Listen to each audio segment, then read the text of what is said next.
네, 오늘 좀 게시판 종목 상담을 해드리겠습니다. 오늘 첫 종목은요, 5222님이 남겨주셨는데요. 네오팜입니다. 29,200원에 매수하셨고요. 10% 비중 두고 계십니다. 오늘 장에서요, 네오팜은 7.74% 밀리면서 29,200원에 마감이 됐는데요. 네, 지금 매수가에 있으세요. 내일 장에 추가 매수를 해도 되는지 물어보셨어요. 네, 이 종목을 한번 보고 회사 기본적인 내용은 다 아시겠지만 네오팜 자체는 계속 글로벌 10개국에 이제 아토피 관련된 이제 보습제도 나가고 있고요. 그리고 글로벌 이제 레오파마하고도 이제 수출 계약해서 10월부터 나가고 있고, 그래서 전반적으로 실적 향후의 개선은 의심하지 않아도 된다.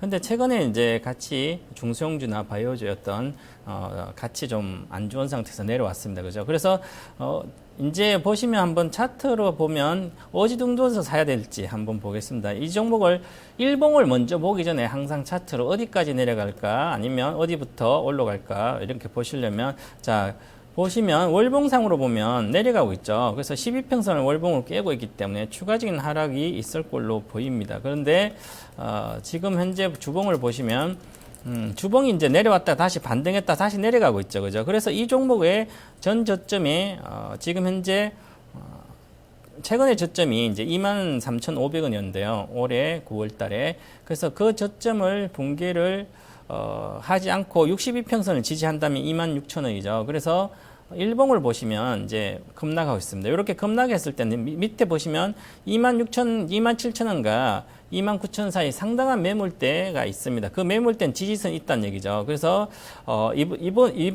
네오팜은 10월 30일 날 실적을 발표한 상태이기 때문에 실적에 대한 우려는 없어서 같이 중소형주 오늘 빠져서 같이 빠진 거라고 보시면 되는 거죠. 그래서 기술적으로 일단 10% 사셨으니까 아마 이 종목이 지난번에 36,000원에서 내려올 때 기관이 팔아서 내려왔습니다. 그래서 최근에 다시 반등할 때 11월 지난주에 반등할 때 안 팔았는데요. 그래서 반등했다. 지금 또다시 오늘 많이 팔고 있죠. 특히 금융투자하고 이렇게 금융투자에서 이렇게 파는 것들이 의약품 관련된 것을 차익 실현에 나섰다 이렇게 보시면 될 것 같고요. 발생사분도 같이 그래서 프로그램은 좀 나오고 있습니다. 그런데 외국인이 지금 사고 있죠. 그래서 저는 이 종목 같으면 지금 아마 10% 사셨으니까 추가적인 10%는 사셔도 될 걸로 보입니다. 그래서 저는 27,000원 정도 때 오면 그때 하자. 그래서 지금보다 추가 하락 한 2,000원 정도 하면 그때 하시고, 만약에 물 탈 때는 항상 계속 내려갈 때 타는 게 아니라 양봉이 떠야 됩니다. 반드시. 그래서 하락은 지금 보시면 거의 마무리 돼 가고 있죠. 제가 이거 생명수를 한 2번 먹었으니까 어느 정도 마무리돼 가고 있기 때문에 여기서 양봉이 뜨는 날 그날 사시면 되고, 아마 내일 정도 양봉이 뜨지 않겠나. 그래서 내일 정도 사시면 반등할 때 좀 파셔야 됩니다. 그래서 아직 추세적으로 가는 건 아니기 때문에 반등할 내일 정도 물 10% 추가 매수한다면 목표가입니다. 목표가 이런 종목들은 일단은 이제 12평선까지이기 때문에 일단은 32,000원 정도까지 보고 한 7, 8%에서 10% 정도 나오면 다시 팔았다 또 다시 다음에 본다 이렇게 보고 추가 매수는 괜찮은 것 같습니다. 자. 네, 네오팜 좀 추가 하락 가능성을 좀 제시해 주셨고요. 27,000원에서 추가 매수 의견을 주셨습니다. 목표가는 32,000원으로 잡아주셨습니다. 네, 다음 종목도 진단해 드리겠습니다. 증권통해서 조종복입니다 님이 남겨주셨는데요. KH바텍이고요. 2만 원에 매수하셨습니다. 100%를 비중 두고 계시네요. 네, 오늘 장에서 이 KH바텍 3.79% 떨어지면서 23,300원에 마감이 됐습니다. 네, 조금 수익을 보고 계신데요. 비중이 100%이신데 오늘 좀 하락을 해서 계속 들고 가야 하는지 좀 궁금할 것 같아요. 네, 지금 이제 아마 100% 산 것은 크게 문제가 있지 않습니다. 본인이 투자자인 본인이 직접 내가 이렇게 확신이 있다면 100% 사도 상관없습니다. 그래서 만약에 성장주라면 100% 사서 이익이 나면 계속 들고 손해나도 손절 안 하고 있으면 결국 올라가면 팔면 되죠. 그죠? 그런데 이 종목은 성장주는 아니죠. 기존에는 KH바텍은 메탈 케이스에서 이제 전체적으로 IT 부품, 스마트 부품에서 좋았는데요. 지금은 스마트 부품 관련된 업종들이, 종목들이 대다수 실적이 쉽지 않습니다. 왜냐하면 우리나라 스마트폰은 성숙기에 들어갔고 중국도 마찬가지로 들어갔습니다. 그죠? 그러면 스마트폰 관련 부품주는 건드리지 않는 게 좋고요. 건드리지 않는데 대신에 스마트 부품 관련된 모멘텀이 있는 것들 있죠. 그게 바로 삼성페이 관련된 게 있으면 좋고요. 삼성페이 관련된 게 없으면 그냥 단기적으로 기술적 매매하고 나오시고, 특히 지금 IT 쪽에 이런 쪽으로 매매를 하실 때 OLED 쪽에 투자 확대에 대한 장비주 이런 것은 좀 빠지면 이제 향후의 수주가 계속 늘어나는 그렇게 하시고, 나머지 이게 KH 바텍이다 하면 기술적으로 매매를 좀 하셨다가 나오시기 바라고요. 지금 그런데 최근에 들어서 전체적으로 보면 수급이 조금 개선되고 있습니다. 그래서 IT 종목들이 전반적으로 보면 보시면 올해 8월 하순부터 시작해서 기관들이 조금 사고 추세적으로 팔지는 않죠. 그죠? 그래서 하락에 대한 압력은 크진 않습니다. 그래서 최근에 기관이 연속 4일 동안 사고 있고요. 특히 투신도 사고, 삼호는 특별한 건 없는데요. 투신이 좀 샀습니다. 그래서 수급은 기존에 많이 하락해서 이제 내려왔다가 이제 반등하고 있죠. 그래서 월봉을 제가 먼저 보면 월봉이 바닥을 찍었구나 나오는 거죠. 이렇게. 월봉이 보시면 거의 여기가 16,000원, 17,000원의 바닥이에요. 바닥을 찍고 올라가죠. 자, 보세요.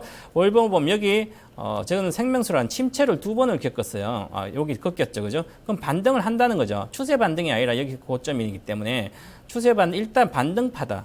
반등파기 때문에 어디까지 반등할까 보시면 주봉으로 보시면, 주봉으로 보니까 지금 현재 2주간 하늘색선 이상, 박스권 상단 이상에 놓여 있다. 그렇다는 것은 추가 상승을 할 수 있다는 얘기입니다. 그래서 지지선만 그쪽 해석하면 되죠. 이제 지지선은 예를 들어서 이 종목의 지지선은 금요일 종가 기준으로 반드시 19,500원 정도만 지지하면 된다. 19,500원만 지지되면 갈 수가 있다는 얘기죠. 그래서 지금 내일이 아주 중요한데 오늘은 급락장에서도 중심선을 22평선 지켰어요. 그래서 내일 양봉이 나와서 다시 27,000원을 돌파한다면 좀 더 시세를 보시면 되고요. 목표가는 제가 보기에 이제 목표가를 잡으시면 현 상태에서는 좀 더 잡으시면 되지 않을까. 그래서 주봉 62평선까지 23,500원까지 좀 잡으시면 좋을 것 같고요. 그래서 현재는 타이밍은 적절히 잘 들어갔습니다. 아마 보기에 어제 그저께 정도 들어가지 않았나. 지난주 금요일 정도나. 그때 아마 사는 타이밍은 잘 사셨습니다. 그래서 이제는 본전만 19,500원만 잘 지켜보자. 그래서 이익이 나면 계속 좀 들어가시면 좋을 것 같습니다. 네, 지금 KH바텍은 좀 하락 압력은 크지 않다고 전망을 하셨는데요. 현재가 좀 바닥이고 반등할 가능성이 있다고 전해주셨습니다. 목표가는 23,500원으로 잡아주셨고요. 손절가는 19,500원으로 제시했습니다. 네, 마지막 종목 보시겠습니다. 네, 투카스님이 남겨주셨는데요. 컴투스를 11만 6천 원에 매수하셨습니다. 30% 비중 두고 계시고요. 네, 오늘 장에서 컴투스는 9.18% 밀리면서 10만 4,900원에 마감이 됐습니다. 네, 오늘 3분기 실적이 발표됐었죠. 네. 좀 부진하게 나왔는데 이분께서는 좀 영업이익이 전년 대비 하락이지만 또 올해 전체 실적은 작년 대비 상승인데 왜 좀 폭락을 했을까요? 하고 궁금해하셨어요. 그러니까 게임주를 매매하실 때는 네. 특히 모바일 게임이나 이 게임주는 현재 실적이 중요하지 않습니다. NC소프트 보세요. 실적이 안 봤는데 그냥 올라가죠. 그것은 향후의 모멘텀이죠. 그래서 신작 모멘텀, 특히 게임주에 먹고 이제 주가의 영양분은 바로 신작 모멘텀이다. 그리고 향후의 실적이 중요하다. 이렇게 보는 것이고요. 그래서 향후의 실적이 좋아지는 주식들은 게임주는 오히려 내려갈 실적이 안 좋아도 사야 되는 구간이고요. 그런데 컴투스 같은 모바일 게임에 특화된 최고의 회사죠, 그죠? 그런데 이 컴투스를 올해 아까 이제 오전에 실적이 발표했는데 내가 실적을 보니까 매출액은 작년 이제 전기 2분기 대비 한 6% 증가됐고 전년 동기 대비 한 32% 이렇게 증가됐어요. 매출액도 증가됐고 전체적으로 올해 3분기 실적 누계까지 작년 실적을 벌써 돌파해 버렸습니다. 그 정도로 실적은 현재 잘 나오고 있죠.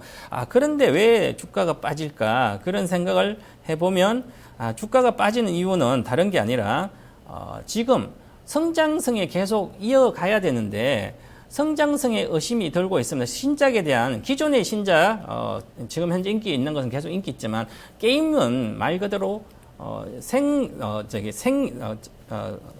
라이프 사이클이 되게 짧습니다. 짧기 때문에 되게 이제 어느 정도 히트 치고 나면 새로운 게임이 들어오면 그걸로 가고 충성도가 되게 낮죠. 모바일 게임 쪽은. 그래서 그런 측면으로 본다면 성장성이 좀 없고요. 신장 모멘텀이 크지 않기 때문에 그렇고, 그다음에 이 주가가 19만 대 갔을 때 작년까지 올해 1월 달까지 19만 1,500원 이렇게 갔었죠. 그러면 그때 당시에 올해 예상 실적을 벌써 주가에 다 반영됐습니다. 게임주는 특히 이 컴투스뿐만 아니라 게임들 마찬가지고요. 기관들이 탐방을 거의 자주 하기 때문에 기관 보고서 보시면 2년 뒤에 실적까지 거의 예상을 하고 있습니다. 그죠? 그럴 때 적정 주가가 16만 5천이었기 때문에 다 반영되고 내려온 거죠. 그래서 지금 주봉으로 이렇게 내려왔기 때문에 지금이라도 파셔야 됩니다. 저는 매도 의견을 드리고요. 이 갖고 있는 분들은.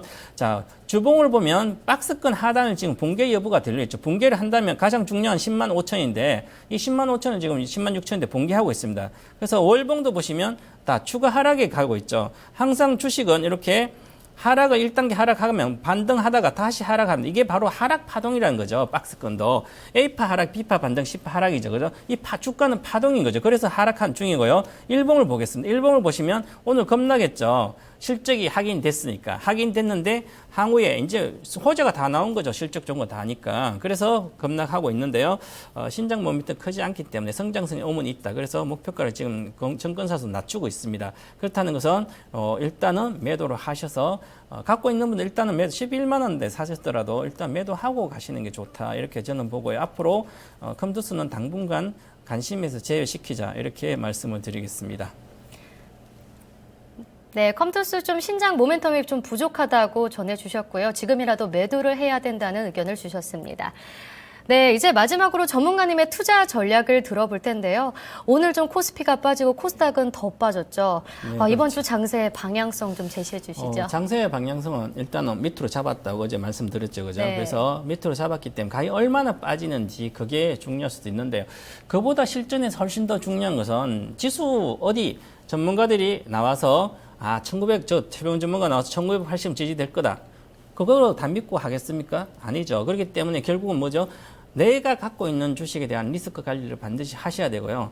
그래서 리스크 관리라는 것은 만약에 평가손이 났어요. 그죠? 그런데 경기 민감주라든지 성장이 쉽지 않은 주식, 단타로 들어갔다든지 단기로 매수했던 종목은 일단 절반은 손절하셔야 됩니다. 그러고 나서 다시 생각하시면 되는 거죠. 그래야만 생존할 수 있는 거죠. 주식 시장에서 오래 살아남을 수 있으면 언제든지 기회는 옵니다. 그죠? 그런 측면으로 보셔야 될 것 같고요. 그래서 이제 코스닥 같은 경우도 다음 주 월요일이 실적 마감이 되기 때문에 이번 주가 거의 악재가 거의 다 반영되지 않겠나. 그래서 다음 주 중반부터 오히려 올라간다. 이렇게 보시고 1월 달은 장이 좀 괜찮지 않을까 보고 좀 손절하지 않을 종목은 성장하고 이런 실적이 좋아진 종목은 굳이 현 구간에서 손절할 필요 없다. 이렇게 보고요. 코스닥은 추가적인 하락도 물론 갈 걸로 보입니다. 저는 이제 617까지 열어놓고 하지만 추가 하락을 하락 파동이 들어갔기 때문에 보고 있다. 그리고 지금 현재 유럽과 중국의 경기 우려감도 있기 때문에 하방 압력은 지금 강화되어 있는 상태고요. 경기의 문제이기 때문에 단계에 끝나지 않는다. 이렇게 봐야 되고요. 지금은 그래도 그나마에서 매매를 한다면 자동차주 관련된 있죠. 최근에 원달러 환율이 계속 올라가고 있죠. 그리고 외국인들은 또 주식산 팔고 있고 환율이 불안하다는 거죠. 환율이 왜 불안하겠습니까? 미국의 금리가 인상하게 되면 달러가 강세가 되죠. 달러가 강세되면 미국으로 돈이 들어가고 있다는 얘기죠. 그러면 들어가고 있기 때문에 그러면 달러가 강세면 원자재는 약세입니다. 그럼 유가가 빠지는 것이고요. 그래서 만약에 최근에 이번 주에 IEA나 AI 국제 에너지 기구라든지 이런 쪽에서 유가 전망에 대한 건 나올 겁니다. 그래서 유가 전망을 이제 여러 재고라든지 한부 생산량이 이렇게 감안해서 나올 텐데 만약 유가가 40달러 깨지고 전저점을 깨진다면 우리 경기 민감률 상당히 더 빠질 수도 있습니다. 그래서 이번 주에는 유가를 좀 예의주시를 하면서 투자 전략을 짜시고요. 그래도 지금 실적이 개선되고 MS가 증가되고 환율에 보탬이 되고 있는 바로 자동차주를 제가 이야기하는데 이제 환율 때문에 그런 게 아니라 전체적으로 자동차주는 MS 1%, 마진 1%의 싸움입니다. 그 1%의 싸움이 가장 큰 역할을 한 게 환율이죠. 그래서 환율이 지금 보탬이 되고 있는 상태고 그래서 8월 같은 장이 다시 재현되고 있다. 이렇게 보면 될 것 같고요. 그 다음에 LG그룹주, 성장 엔진을 단 LG그룹주. 제가 LG전자뿐만 아니라 LG화학, 그 다음에 LG돈텍 이런 종목은 좀 보시라 그랬죠. LG, 그냥 LG 또 지주사인. 그래서 LG그룹주 오늘 또 LG전자도 많이 올랐습니다. 그죠? 이 폭락장 오르죠. 이렇게 오르는 주식은 있습니다. 그죠? 그런 대로 슬리마, 집중하시는 게 훨씬 더 낫다. 이것저것 사셔서 실적 나쁜 거 사서 갖고 있지 말라. 그래서 설리마 전략을 하시는 게 가장 좋은 전략인 것 같습니다. 꼭 이번 주 이렇게 전략 짜셔서 너무 손실을 보지 않는 그런 투자자가 되시기 바랍니다. 네, 이번 주에는 좀 중소형주 중심으로 이 코스닥 시장이 조금 더 조정을 받을 거라 예상을 했는데요. 그래도 주목할 만한 업종으로는 이 전기차 관련주죠, LG그룹주 실적 개선주를 꼽아주셨습니다. 네, 전문가님 오늘도 잘 들었습니다. 네, 감사합니다. 감사합니다. 네, 오늘 프리미엄 종목 상담 VVIP 여기까지입니다. 네, 오늘 코스피 2000선 붕괴됐고요. 코스닥은 650선까지 내려왔습니다. 이런 시장 대응하기 힘드시죠? 언제든지 저희에게 포트폴리오 맡겨주시면 되겠습니다. 네, 그럼 저희 시청해주신 여러분 모두 고맙습니다.